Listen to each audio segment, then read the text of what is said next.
क्या नाम है आपका? डीजे राम पुकारा। कहाँ घर है? झुकी कहाँ घर है? झुकी कहाँ घर है? मटियाला सीतामढ़ी।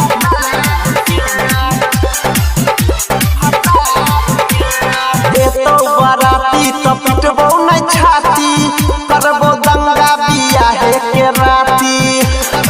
डीजे राम पुकारा गुड़िया हिटन। एतो बराती तो पिटबो नै छाती करबो दंगा बियाहे के राती। मरद के पास उखाड़ के भर देबो शीशा कार के पिटबो तोरा भतार के भर देबो शीशा कार के पिटबो तोरा भतार के।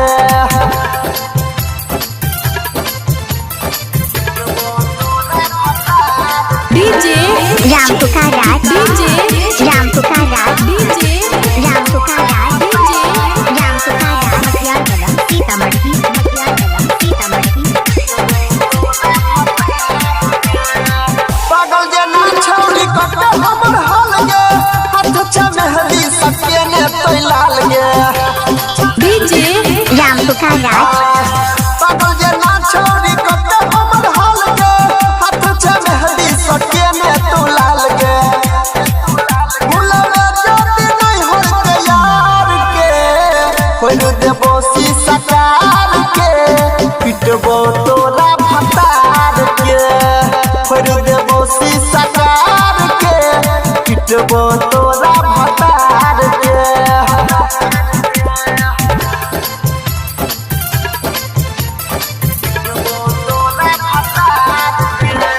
क्या नाम है आपका? डीजे राम पुकारा। कहाँ घर है? झुकी कहाँ घर है? मटियाला सीतामढ़ी। मटियाला सीतामढ़ी। सजना दे बबिया में सनूर गे अनिल सानी में जाय रे तो दूर गे।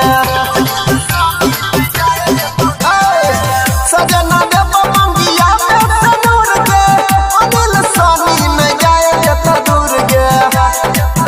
हमें पावर देखाइबो प्यार के हर देबो शीशा कार के पिटबो तोरा भतार के हर देबो शीशा कार के पिटबो डीजे तोरा राम पुकारा। डीजे राम पुकारा। डीजे राम पुकारा।